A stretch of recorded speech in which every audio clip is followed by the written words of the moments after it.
They thought she was weak. They thought she was broken. When 8-month pregnant Helen Miller collapsed on the cold, hard floor of courtroom 4B, her husband's mistress didn't gasp. She smirked. It was the smile of a woman who thought she had already won. But arrogance has a way of blinding you to the truth. What neither of them knew was that the envelope sitting on Judge Harrison's bench didn't just contain a DNA test. It contained a secret so explosive it wouldn't just end the trial. It would destroy their entire lives. And when the judge finally spoke, that smirk would be the last thing anyone remembered. The air conditioning in the Superior Court of King County was humming a low, monotonous drone. But to Helen Miller it sounded like a scream trapped underwater. She sat at the mahogany defense table, her hands resting protectively over the heavy swell of her stomach.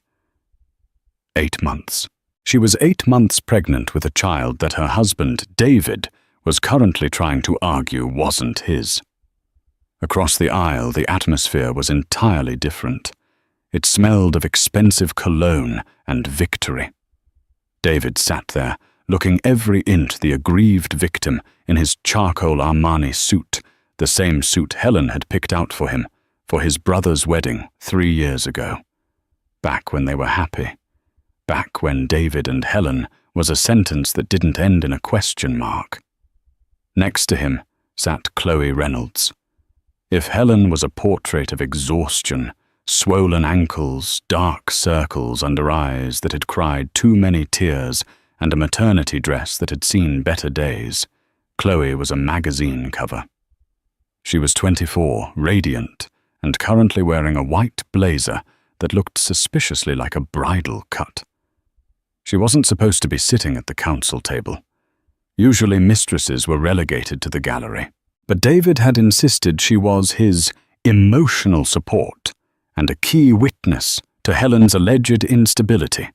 Judge Arthur Harrison, a man with bushy grey eyebrows and a reputation for having zero patience for courtroom theatrics, looked over his spectacles.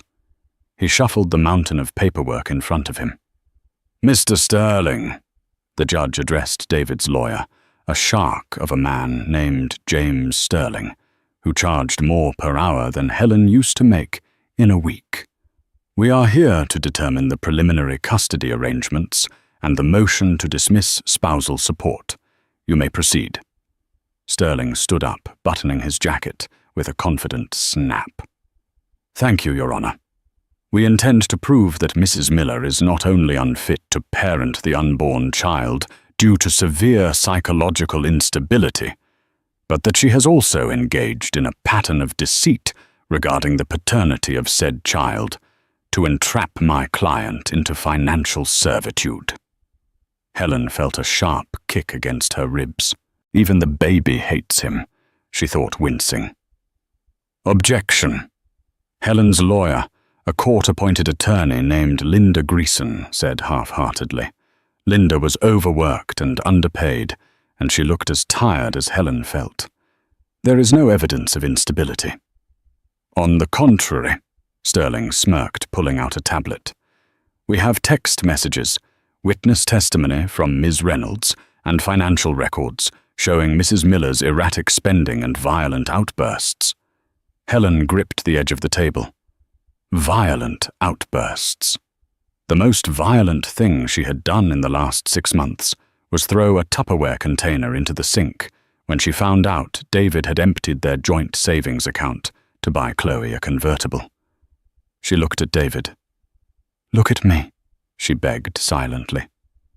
"Look at the woman you swore to love, for better or worse." But David didn't look at her. He was busy whispering something into Chloe's ear, making her stifle a giggle. A giggle. In family court, while his wife sat a few feet away, carrying his child facing destitution. The cruelty of it wasn't sharp. It was dull and heavy, like a lead blanket. Helen felt the room tilt slightly to the left. Her blood pressure had been sky-high for weeks, preeclampsia the doctor had warned. "Stress is your enemy, Helen," But how do you avoid stress when your life is being dismantled piece by piece by the person who built it with you? "Ms. Reynolds," Sterling called out, "please state for the court what you witnessed on the night of August 14th. Chloe stood up. She smoothed her skirt, tossing her blonde hair over her shoulder. She looked at the judge with wide, innocent doe eyes. "Well," Chloe began, her voice sugary sweet, but laced with poison. "David and I were just trying to have a civil conversation with Helen about the separation. We wanted to be amicable, but she just snapped. She started screaming that if she couldn't have David, no one could. She threw a vase. She threatened to hurt herself and the baby, just to punish him." "Liar." Helen gasped the word escaping her lips before she could stop it. "Order." Judge Harrison banged his gavel. "She's lying." Helen tried to stand, but her legs felt like jelly. "I was begging him not to leave. I was begging him to think about our family." "Your Honor," Sterling interrupted smoothly, "this outburst is exactly the kind of instability we are referring to." David finally looked at Helen then. His eyes were cold, devoid of the warmth that used to be there. He looked at her like she was a stranger, or worse, an inconvenience, a stain on his new perfect life that he needed to scrub away. "Helen, please," David said, his voice dripping with fake concern. "Calm down. Think of the baby. Even if—" He trailed off, letting the implication hang in the air. "Even if it's not mine." The room began to spin faster. The fluorescent lights overhead blurred into streaks of white lightning. The droning of the air conditioner turned into a roar. Helen felt a wave of nausea crash over her. She tried to take a deep breath, but her lungs felt compressed. She saw Chloe smile. It wasn't a nervous smile. It was a predator's smile, a small, tight curling of the lips that said, "I have your husband. I have your money. And soon I'll have your dignity." Helen reached for the water pitcher on the table, but her hand knocked it over. Ice water spilled across the defense documents, soaking the papers. "Mrs. Miller," Linda Greason asked, alarmed. Helen tried to speak, to say, "I need a doctor," but the darkness was closing in from the edges of her vision. The last thing she saw before the floor rushed up to meet her was that smile on Chloe's face. And then everything went black. Beep, beep, beep. The rhythmic sound of the heart monitor was the first thing to pierce the fog. Helen didn't open her eyes immediately.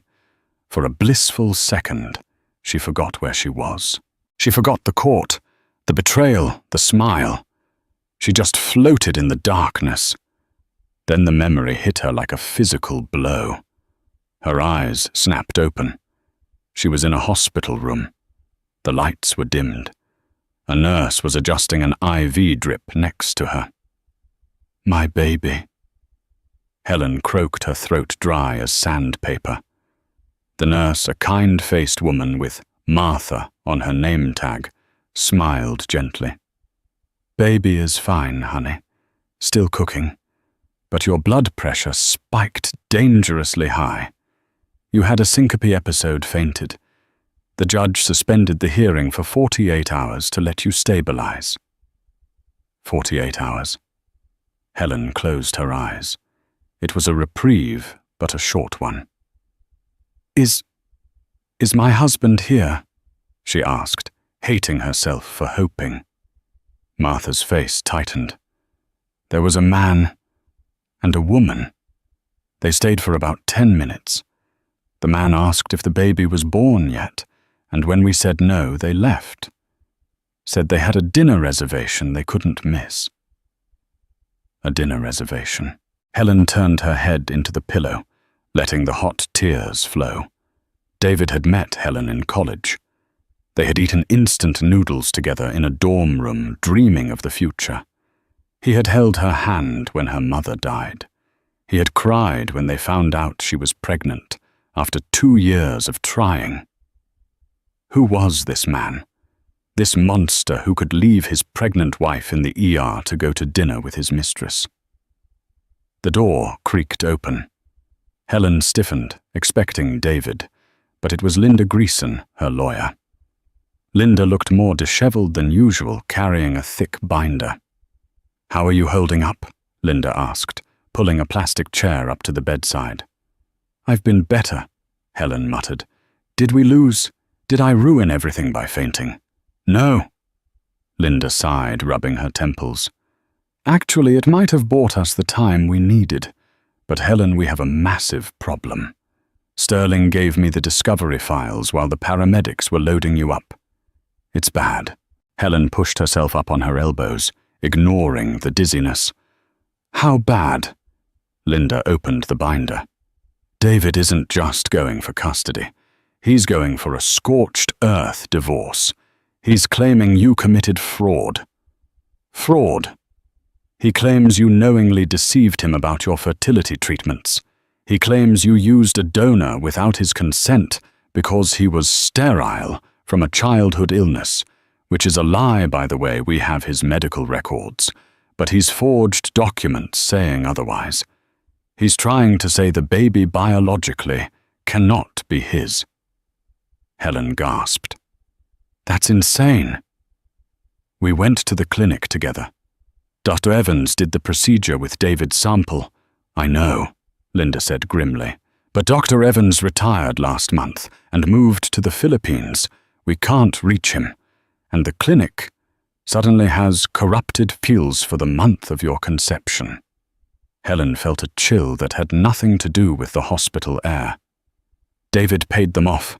He's an investment banker, Linda. He knows people. He has money." "There's more." Linda hesitated. "Chloe. What about her? She's not just the mistress. I did some digging while you were out.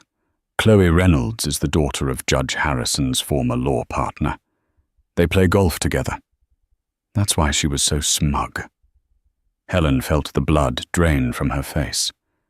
"So the judge is biased. It's a conflict of interest that should have been disclosed but wasn't," Linda said.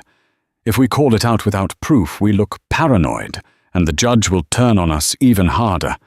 If we say nothing, we're walking into a slaughter." Helen looked at her hands. They were trembling. "So I'm going to lose my baby. That's what you're telling me. He's going to take my baby and give it to her." "No," Linda said, her voice fierce for the first time. "I'm telling you the deck is stacked, but I'm not folding. We have 48 hours. I need you to think, Helen. Is there anything David has slipped up on? Any emails? Any old documents? Anything in the safe at home?" "He changed the codes to the house," Helen said. "I can't even get in to get my clothes, let alone documents." "Wait." Helen's eyes widened. "The safe at the lake house." "The lake house?" Linda asked. "His parents' old cabin. He never goes there. He hates the woods. But he kept a backup drive there years ago with all his insurance files. He said if anything ever happened to his firm, he needed leverage." "Do you have a key?" "No," Helen said, feeling the hope deflate. "But my brother does. He used to do maintenance on it for David." Linda stood up, snapping the binder shut. "Call your brother. Tell him to get to that cabin immediately. If there is anything on that drive, financial records, payoffs to the clinic, anything, we might have a shot." "And if there isn't?" Linda looked at Helen, her expression softening. "Then we pray that the DNA test the court ordered comes back fast. Because right now, science is the only thing that can't be bribed." Helen nodded, but deep down a terrified thought took root. If David could bribe a clinic to delete files, could he bribe a lab technician to fake a test? As Linda left the room to make calls, Helen lay back. She placed her hand on her stomach. The baby kicked a strong, defiant thump. "I won't let them take you," she whispered to the empty room. "I don't care if I have to burn the whole world down. I won't let her be your mother." Meanwhile, across town, at the finest steakhouse in the city, David Miller raised a glass of Pinot Noir. "To freedom."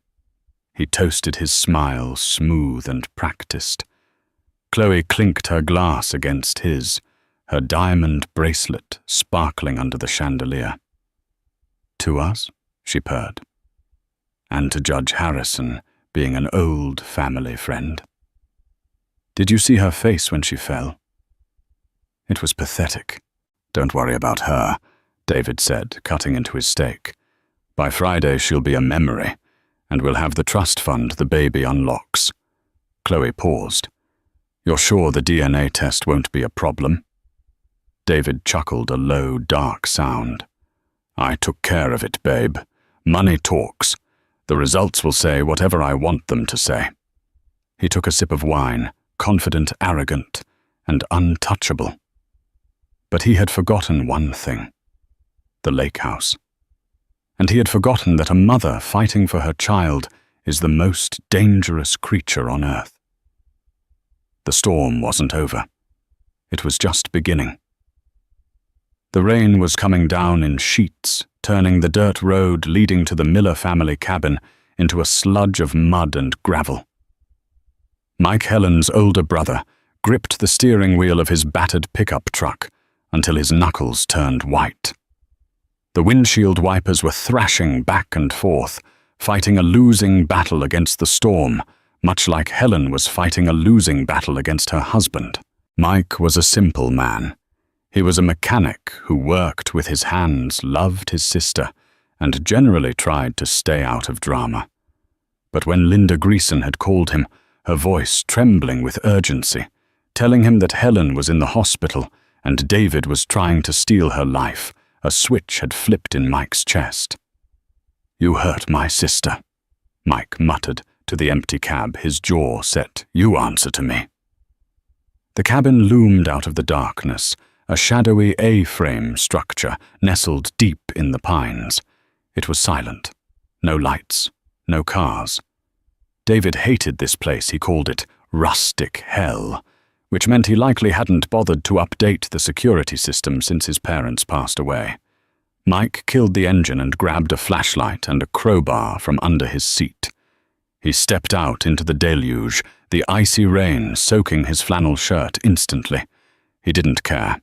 He trudged through the mud, slipping once, but catching himself on the porch railing. He tried the front door. Locked. He tried the keypad. Helen had said the old code was 1985, the year David was born. He punched it in. A red light flashed. Incorrect. "Of course," Mike hissed. David, in his paranoia, had changed it. Mike moved to the back toward the kitchen window. He knew the latch on this one was faulty. He had meant to fix it 2 summers ago, but never got around to it. For once, his procrastination was a blessing. He wedged the crowbar under the frame and applied pressure. With a groan of protesting wood, the window popped open. Mike scrambled inside, tumbling onto the kitchen floor. The air inside was stale, smelling of dust and old wood smoke. He clicked on his flashlight, sweeping the beam across the room. He needed the study. He found it down the hall. A heavy oak desk sat in the center of the room, looking out of place among the fishing trophies and woven rugs. This was David's sanctuary, the only room he had renovated with modern sleekness. "Where are you?" Mike whispered, pulling open drawers. Pens, blank paper, a bottle of expensive scotch. Nothing. Helen had said the safe was behind the painting of the stag. Mike moved the painting. There it was, a sleek, digital wall safe. "Okay," Mike breathed. "Think like David." He tried David's birthday again. Nothing. He tried Chloe's birthday, which Linda had texted him, found via a quick social media stalk. Nothing. He tried the date of his wedding to Helen. Nothing. "Come on, you narcissist," Mike growled. "What do you love most? Money." Mike paused. He remembered a barbecue 3 years ago. David had been drunk, bragging about the day he made his first $1 million in a single trade. He had called it his rebirth. "October 14th, Mike whispered. 10:14. He punched in 1014. Click. The green light flashed. "Gotcha." Mike exhaled, swinging the door open. Inside there was a stack of cash, a passport, and a small black hard drive. But underneath the drive was a manila folder labeled Project Legacy. Mike grabbed the drive and the folder. He opened the folder, shining his light on the first page. It was an email printout. As he read the first few lines, his eyes went wide. From D. Miller to J. Sterling. Subject: the trust contingency. The grandfather clause in the trust is clear. The funds are released upon the birth of a living male heir. Once the funds are transferred to my account, the mother's custody status is irrelevant. We need to secure the bag first, then discard the baggage. If the DNA test is an obstacle, we bypass it. I have a contact at the lab. Mike felt sick. It wasn't just about a divorce. It wasn't just about a mistress. David was using his own unborn child as a key to unlock a vault, and he planned to toss Helen aside the moment the money hit his account. And the line about bypassing the DNA test, it was proof of conspiracy. Suddenly, headlights swept across the front window. Mike froze. He heard the crunch of tires on gravel. Car doors slammed.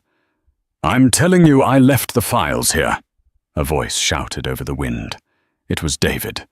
Mike's heart hammered against his ribs. He was trapped. "Well, hurry up," a female voice replied. "Chloe, I don't want to ruin my heels in this mud." "Just stay in the car, Chloe," David snapped. Mike looked around frantically. There was no way out the front without being seen. The back window he'd broken was too high to climb out of quickly without making noise. He heard the front door beep. Beep, beep, beep, beep. The electronic lock disengaged. David was coming in. Mike shoved the drive and the folder inside his jacket. He scanned the room. There was a closet near the door. It was a cliché, but it was his only shot. He dove into the closet, pulling the louvered door shut just as the study door swung open. David marched in, flipping on the overhead light. Mike watched through the slats of the closet door, holding his breath. David looked manic. His hair was wet, his eyes wild. He went straight to the safe. He punched in the code. He opened the door. For a second, there was silence. Then a roar of rage that shook the walls. "No!" David began throwing the contents of the safe onto the floor. "Where is it? Where is the drive?" He spun around, kicking the heavy oak desk. "Who was here? Who took it?" He pulled out his phone, his fingers trembling as he dialed. "Sterling. Someone raided the safe. The drive is gone. No, I don't know who. If they have those emails, I'm dead. We're both dead." Mike stayed perfectly still, sweat trickling down his back despite the cold. If David opened this closet, there would be a fight. And in his current state, David looked ready to kill. "I'm going to kill her," David hissed into the phone. "It had to be Helen, or that mechanic brother of hers." David paced around the room, his eyes darting to the window. He saw the broken latch. "They broke in!" He ran out of the room, shouting for Chloe. "Get the gun from the glove box. Someone's here. Gun." Mike didn't wait.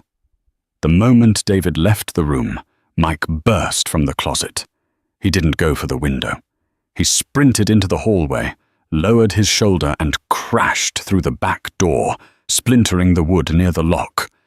He hit the wet deck, rolled, and scrambled toward the woods. "Hey!" David screamed from the front of the house. A gunshot cracked through the air, wild and aimless, chipping the bark of a pine tree 10 feet to Mike's left. Mike didn't look back. He ran through the dark, muddy woods, clutching the evidence to his chest. He circled back to his truck, parked down the road, hidden by the brush. He threw himself into the driver's seat, revved the engine, and peeled out mud spraying everywhere. As he sped back toward the highway, his hands shaking, he dialed Linda. "I got it." Mike panted into the phone. "And Linda, you were right. It's worse than we thought. I'm coming to the court. Don't let the judge rule until I get there." 48 hours had passed since Helen had collapsed, but the tension in courtroom 4B hadn't dissipated. It had calcified into something hard and brittle. Helen sat in her wheelchair next to the defense table. The doctors had wanted to keep her for observation, warning that her blood pressure was a ticking time bomb, but Helen had refused. She signed the waiver. She put on her best dress, a navy blue maternity gown that made her look dignified despite her pale skin. She wasn't going to let them decide her fate while she lay in a hospital bed. "You shouldn't be here," Linda whispered, arranging her papers. "Mike is 10 minutes out. We just need to stall." "I'm not stalling," Helen said, her voice quiet but steady. She looked across the aisle. David was there, looking slightly less polished than before. There were dark bags under his eyes. He kept tapping his pen against the table, a nervous staccato rhythm. Chloe sat behind him in the first row of the gallery. Today, having been reprimanded by the bailiff for sitting at the counsel table previously. She was filing her nails, looking bored, but her eyes kept darting to the door. They knew someone had raided the cabin, but they didn't know what Mike had found or if he would make it in time. They were betting on the judge speeding things up. "All rise," the bailiff announced. Judge Harrison swept in his black robes, billowing. He looked annoyed. "Be seated. We are reconvening the matter of Miller v. Miller. I understand there was a medical incident previously. Mrs. Miller, are you fit to proceed?" "Yes, Your Honor," Helen said, lifting her chin. "Good," Harrison grunted. "Because I have a full docket, and I intend to finish this today. Mr. Sterling, you were in the middle of your arguments regarding paternity fraud." Sterling stood up. He looked tired, too likely from a late-night panic call with David. "Yes, Your Honor. As we stated, my client has reason to believe the unborn child is not his. We requested an expedited DNA test from the court-approved laboratory. The results have arrived." Sterling picked up a large, sealed white envelope from the clerk's desk and handed it to the judge. The room went silent. The air conditioner hummed. The only sound was the rustle of paper as Judge Harrison broke the seal. Helen's heart pounded against her ribs. "Please," she prayed, "let the science be real. Let the truth matter." She looked at David. He had stopped tapping his pen. He was leaning back, a smirk returning to his face. He looked confident. Too confident. He had told Chloe he had taken care of it. Did that mean he had bribed the lab to say negative, or did he have another trap? Chloe put down her nail file and leaned forward, a cruel smile playing on her lips. She was ready to watch Helen be humiliated. She was ready for the moment the judge declared the baby a product of an affair, stripping Helen of any claim to David's money or support. Judge Harrison pulled out the document. He adjusted his glasses. He read the paper. Then he frowned. He read it again. He looked up, his gaze landing squarely on David. "Mr. Sterling, The judge said, his voice flat. Is it your client's assertion that he is not the father? It is, Your Honor, Sterling said smoothly. My client is sterile due to a childhood bout of mumps. We have medical affidavits. That won't be necessary, Judge Harrison interrupted. David's smirk widened. This was it. The victory lap. The DNA test results, the judge announced, holding up the paper, indicate a 99% probability that David Miller is the biological father of the unborn child. The silence that followed was deafening. David's smirk froze. It didn't fade slowly. It shattered. His mouth hung open. What? Chloe gasped audibly from the gallery. Wait. What? That's impossible. David blurted out, standing up. I paid. I know for a fact. Sit down, Mr. Miller, Judge Harrison barked. Are you questioning the court-appointed laboratory? David sank back into his chair, his face draining of color. He looked at Sterling in panic. The fix was in, he hissed too loud. Why does it say positive? Shut up, Sterling whispered harshly, kicking David under the table. Helen felt a wave of relief so strong it almost made her dizzy again. He is the father. The truth had won. But why was David so shocked? If he wanted the trust fund, he needed the baby to be his. Then it clicked. David had tried to play both sides. He wanted the court to declare the baby illegitimate today, so he could divorce Helen without paying alimony or child support. He wanted to brand her a cheater. Then later, he would likely use a private test to claim the trust fund money, keeping it all for himself. He wanted to destroy Helen first, then profit from the child later. But the lab hadn't played along. This changes the landscape of the case significantly, the judge said, looking at Sterling with narrowed eyes. Your motion to dismiss spousal support based on paternity fraud is hereby denied. In fact, given your client's vehement denial of his own child, I am inclined to question his character. Your Honor, if I may, Sterling stammered, trying to salvage the shipwreck. My client was merely misinformed by medical professionals regarding his fertility. It was an honest mistake. An honest mistake, Helen spoke up. She couldn't help it. He left me in the hospital while I was having a heart episode to go eat steak with his mistress. He told everyone I was a whore. That wasn't a mistake. It was a strategy. Mrs. Miller, please address the court through your attorney, the judge warned, though his tone was softer than before. Your Honor, Linda Greason stood up. She checked her phone. A text message from Mike. I'm in the elevator. We have more than just character questions, Linda said, her voice ringing out strong. We believe Mr. Miller's actions go beyond bad faith.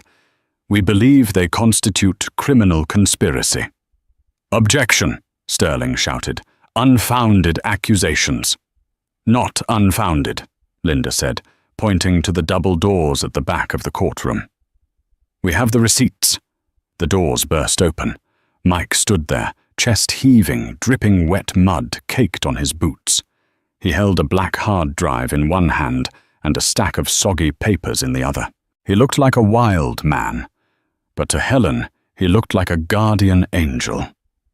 Your Honor, Mike shouted, ignoring the bailiff reaching for his arm. I have evidence that David Miller planned this whole thing. The trust fund, the bribes, everything. Seize that man. Judge Harrison ordered the bailiff, but he held up a hand. Wait. What evidence? This, Mike said, marching down the aisle, shoving past the stunned bailiff. He slammed the papers onto the defense table. Emails from his secret safe. He admits to trying to bribe the lab. He admits he only wants the baby for a trust fund payout. The courtroom erupted. Reporters in the back row started typing furiously on their phones. Chloe Reynolds, realizing the tide had turned violently, stood up and began to inch toward the exit. "Ms. Reynolds," the judge's voice boomed like a cannon. "Sit down." Chloe froze. She looked at David, then at the judge. The smile was gone. In its place was the look of a rat. Realized the ship wasn't just sinking, it was on fire. "Mr. Sterling," the judge said, his voice dangerously low, "I suggest you take a look at those documents, because if what this man says is true, this is no longer a family court matter. It's a criminal one." David looked at the papers Mike had thrown down. He saw the Project Legacy header. He saw the email to the fixer. He didn't look at Helen. He put his head in his hands. But Helen wasn't done. She looked at the judge. "Your Honor, there is one more thing. The folder contains one more document. A deed." Linda picked up the last page Mike had brought. She hadn't seen it yet, but she trusted Helen's instinct. She scanned it quickly, and her eyes widened. "Your Honor," Linda said, a slow smile spreading across her face. "It appears Mr. Miller didn't just hide assets. He hid the fact that the lake house where these documents were found is actually titled in the name of Chloe Reynolds." The court gasped. "Purchased," Linda read, 3 months ago, using funds from the Millers' joint savings account. Helen turned to look at Chloe. "You smiled when I fainted," Helen said, her voice cutting through the noise. "You smiled when you thought I was broken, but you bought a house with my money, and now everyone knows." Chloe's face crumbled. She turned to David. "You said that money was a bonus. You said it was untraceable." "Silence!" The judge banged the gavel so hard the wood splintered. The room fell into a terrified hush. Judge Harrison looked from David to Chloe, his face purple with rage. He picked up the Project Legacy file Mike had delivered. "I'm going to take a 10-minute recess to review this evidence," the judge said, his voice trembling with suppressed anger. "Bailiff, lock the doors. No one leaves, especially not the plaintiff and his witness." As the judge exited to his chambers, Helen leaned back in her wheelchair. She felt the baby kick again. "We got him," she thought. But she didn't smile. Not yet. Because she knew a man like David Miller was most dangerous when he was cornered. And looking at him now, staring at the table with dead, shark-like eyes, she knew he was plotting one last desperate move. The 10 minutes the judge was in his chambers felt like 10 years. The courtroom was a pressure cooker. The bailiff stood with his back to the door, hand resting near his belt, his eyes fixed on David. David wasn't sitting anymore.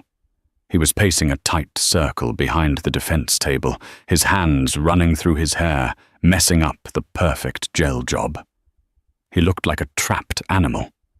He was whispering furiously to Sterling, his lawyer.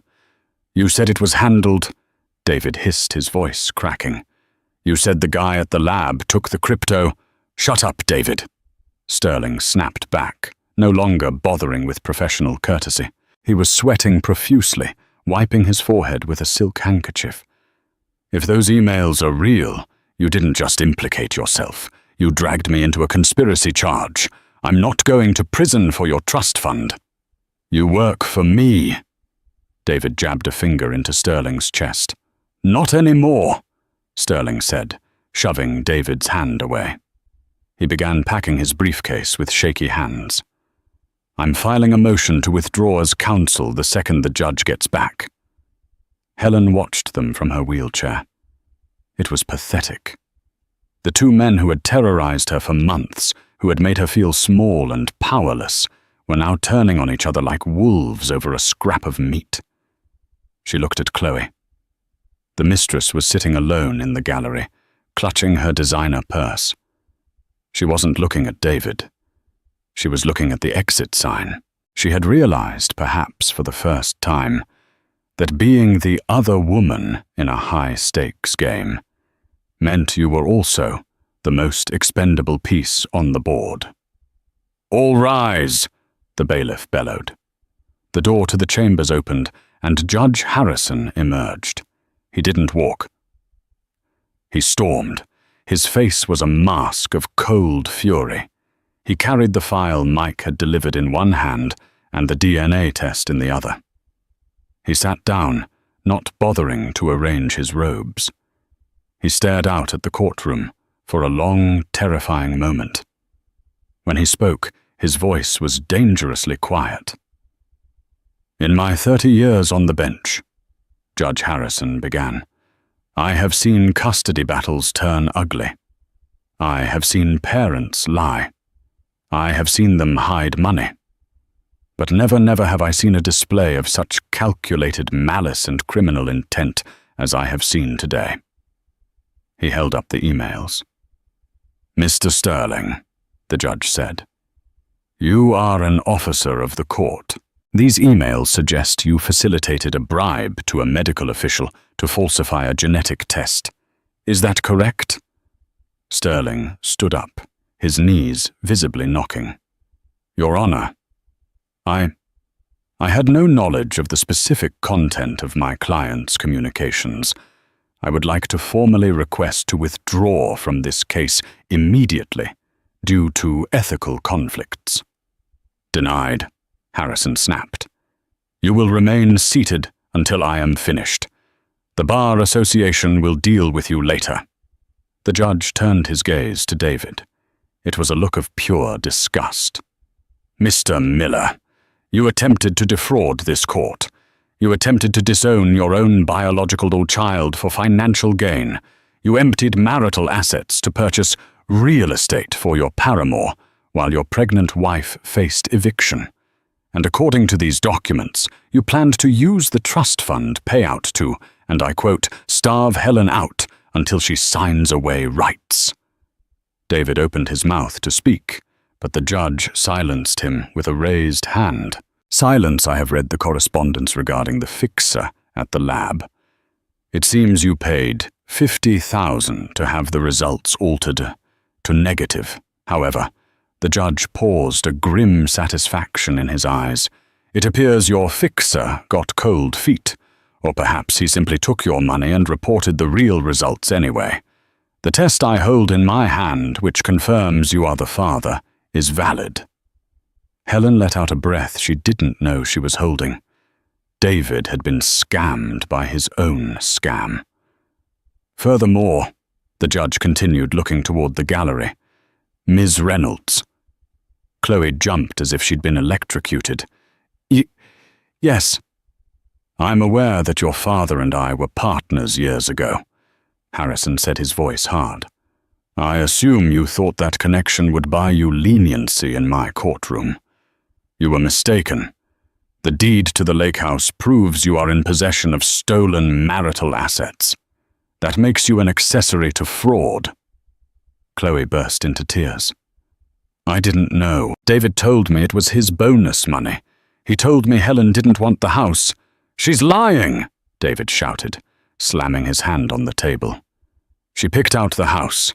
She knew everything. Order." The gavel banged down. "Here is my ruling." Judge Harrison announced, his voice ringing like a bell.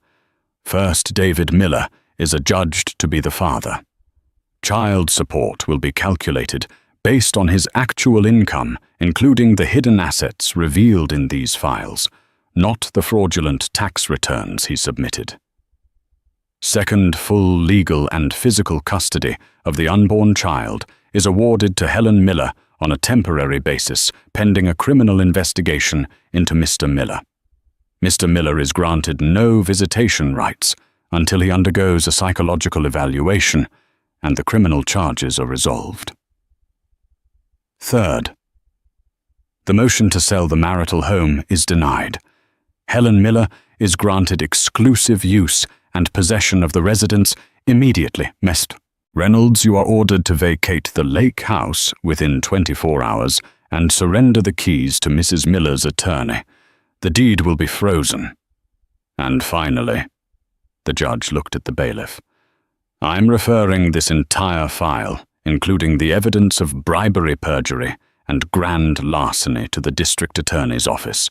Bailiff, please take Mr. Miller into custody for contempt of court and flight risk, pending the arrival of the police. David's eyes bulged. Custody. You can't arrest me.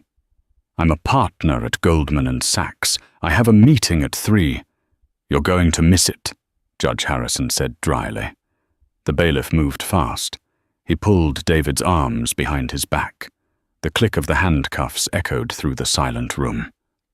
This is a mistake, David screamed, struggling as he was marched toward the side door. Helen! Tell them, Helen, don't let them do this. I'm the father of your child. Helen looked at him. For the first time in months, she didn't feel fear. She felt pity. You should have thought of that, Helen said softly, her voice carrying across the room. Before you smiled when I fell. As the door slammed shut behind David, Chloe Reynolds stood up, mascara running down her face, and ran out of the courtroom, her heels clicking frantically on the linoleum. Linda Greason slumped back in her chair and exhaled. Well, she said, looking at Helen with a tired smile. I think that went well. Mike walked over to the wheelchair and put a heavy hand on Helen's shoulder. You okay, sis? Helen touched her stomach. The baby was calm now. Yeah, Mike. I think we're finally okay. But the drama wasn't quite over.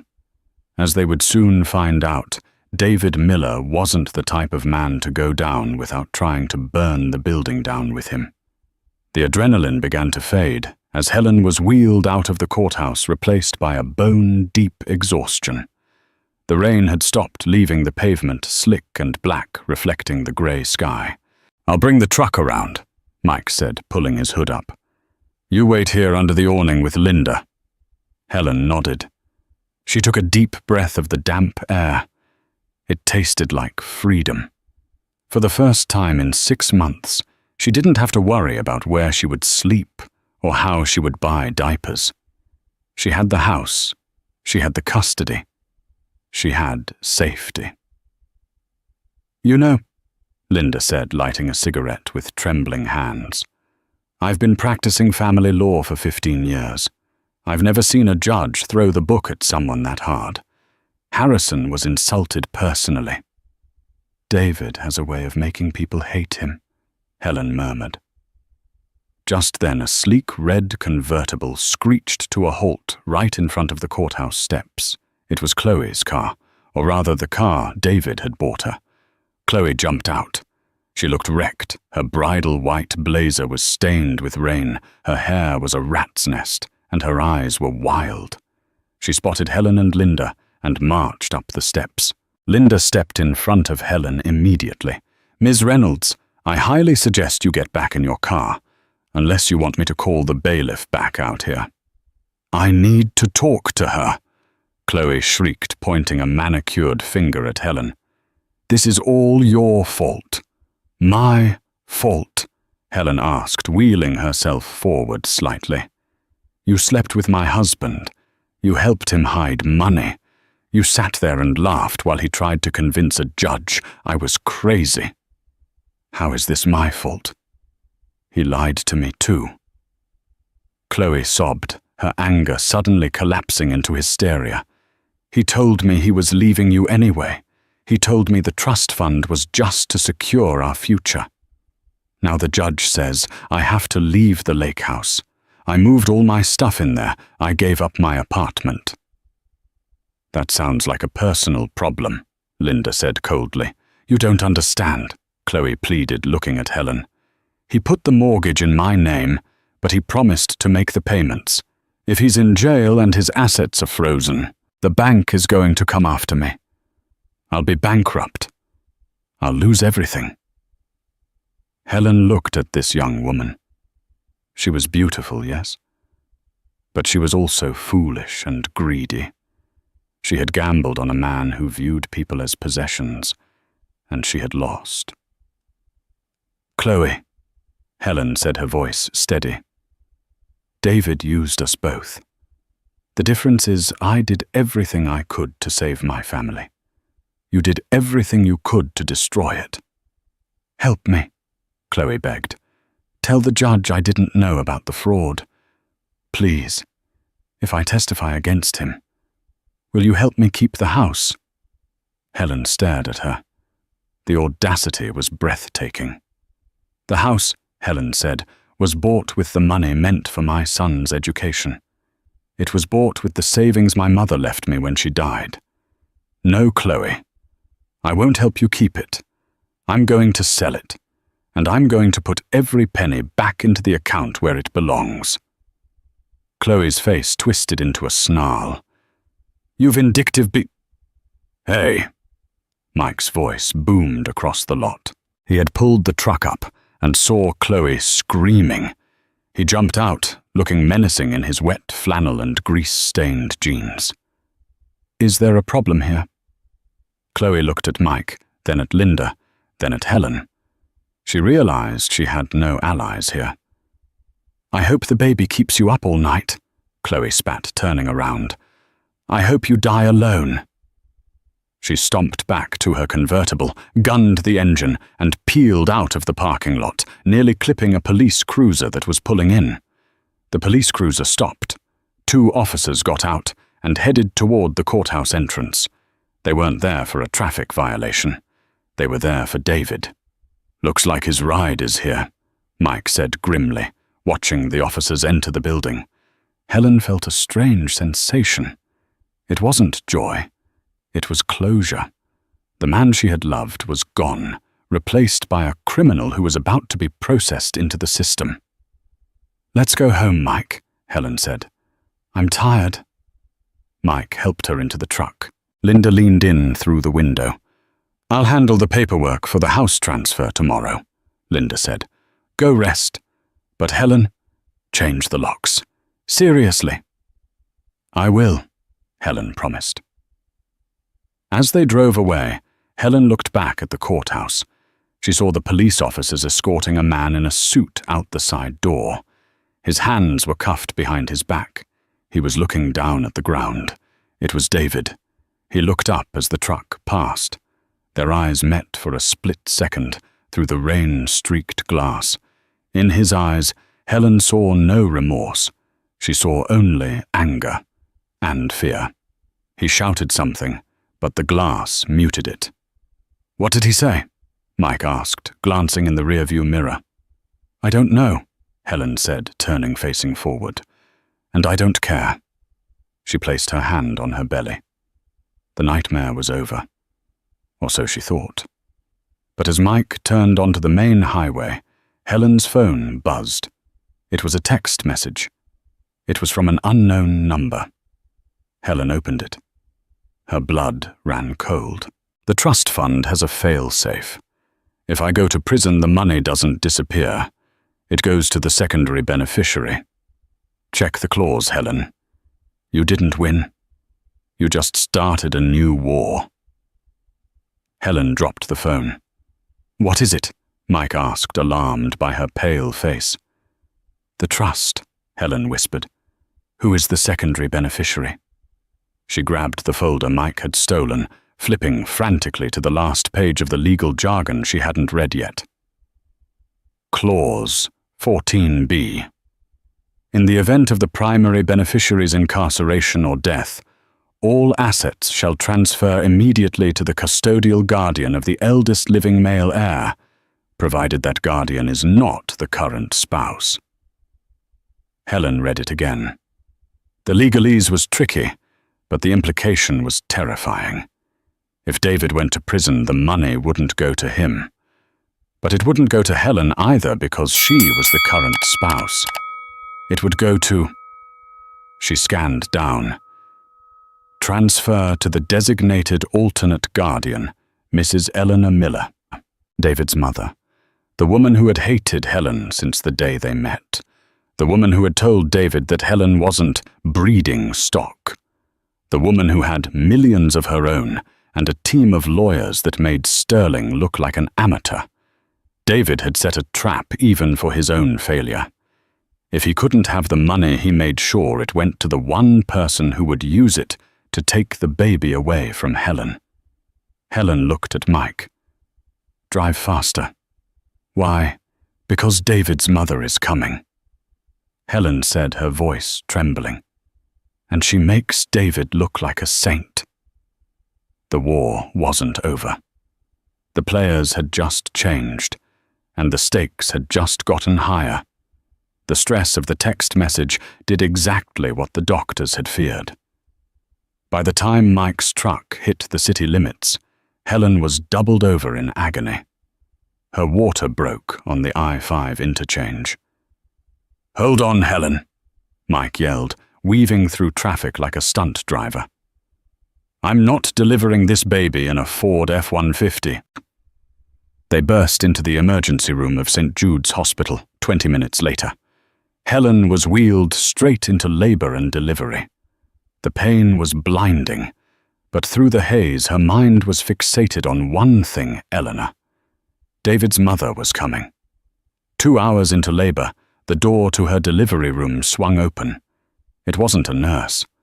An older woman stood there, dressed in a Chanel suit that cost more than Helen's entire car. Her silver hair was coiffed into a helmet of perfection, and her eyes were as cold as glaciers. Eleanor Miller. Behind her stood 2 men in dark suits, lawyers. "Get out!" Helen gasped, gripping the bed rails. "I'm here to ensure the safety of my grandson," Eleanor said, stepping into the room as if she owned the hospital. She didn't look at Helen. She looked at the monitors. "Since my son is currently indisposed due to your theatrics, I will be assuming custody of the heir immediately upon birth. We have the paperwork ready." "You have nothing." Mike stepped in front of Eleanor, his chest heaving. "You get away from her." "Move, you mechanic," Eleanor sneered, "or I'll have security remove you. The trust fund clause is ironclad. If David is incapacitated, I am the guardian." "You are just the vessel," she said to Helen. Helen felt a surge of rage that overpowered the contractions. "I am his mother. You are a gold digger who got caught," Eleanor replied smoothly. "And now that David has foolishly exposed himself, I have to clean up the mess. Sign the papers, Helen. Give us the boy, and we will give you a monthly stipend. Refuse, and I will bury you in litigation until you are homeless." The beeping of the heart monitor sped up. Helen's blood pressure was climbing again. "Mrs. Miller," a new voice cut through the tension. Linda Greason stood in the doorway. She was out of breath, holding her briefcase. She walked right up to Eleanor, who towered over her in heels. "Who are you?" Eleanor demanded. "I'm the woman who just got off the phone with the district attorney," Linda said, her voice shaking slightly but gaining strength. "And I have some bad news for your ironclad plan." Eleanor scoffed. "Please, I have the best lawyers in the state." "Your lawyers missed something," Linda said, pulling a document from her bag. "The trust fund David was trying to unlock, the one you're trying to claim guardianship over. It was funded by offshore accounts that are currently being flagged for money laundering tied to your late husband's firm." Eleanor's face went pale beneath her makeup. "That's preposterous." "Is it?" Linda held up her phone. "Because the FBI is currently executing a search warrant at your estate." David didn't just expose himself, Eleanor. To save his own skin during his intake interrogation an hour ago, he gave the feds everything. He rolled on you to try and get a plea deal. The room went dead silent. "David talked," Eleanor whispered. "He sang like a canary." Linda smiled. He told them about the shell companies, the tax evasion, and how you instructed him to set up the fail-safe clause to bypass the law. The trust fund is frozen. Your assets are being frozen. You aren't taking this baby. In fact, if you don't leave right now, the officers in the lobby are going to arrest you for witness intimidation. Eleanor Miller looked at Helen. The arrogance evaporated, replaced by the terrified realization that her own son, the son she had raised to be ruthless, had ruthlessly sacrificed her. Without a word, Eleanor turned and walked out of the room, her lawyers trailing behind her like frightened puppies. Helen let out a sob of relief. Is it true? Did David really turn on her? Linda sat down on the edge of the bed, grinning. He sure did. A snake will always bite, Helen, even its own mother. 10 minutes later, the real work began, and an hour after that, the cry of a healthy baby boy filled the room. Helen held him close. He had David's nose, but he had Helen's fighting spirit. She named him Leo. 6 months later. Helen sat on the porch of her house, the one the court had awarded her fully. The lake house had been sold, and the money was now in a college fund for Leo that no one could touch. David was serving 5 years for fraud and conspiracy. Eleanor was under house arrest, awaiting trial. Chloe Reynolds had moved back to her hometown, her reputation in the city completely destroyed. Helen looked down at Leo, who was gumming on a teething ring. She wasn't rich, she wasn't powerful, but she was free. She had learned that the truth is like a seed. You can try to bury it, you can try to cover it with dirt and lies, but eventually it will always find the light, and when it does, it grows into something unbreakable. What a roller coaster Helen went from being humiliated in a courtroom to taking down an entire dynasty of corruption just by standing her ground. It just goes to show that money can buy a lot of things. Lawyers' houses even silence, but it cannot buy the truth. David and Eleanor thought they could treat people like disposable objects, but they forgot that a mother fighting for her child is the most powerful force on earth. What do you think? Should Helen let David see his son when he gets out of prison, or should she cut him off forever? Let me know your opinion in the comments below. If you enjoyed this story of justice served, please hit that like button. It really helps the channel. And don't forget to subscribe and ring the notification bell so you never miss another crazy real-life story. Thanks for watching, and see you in the next video.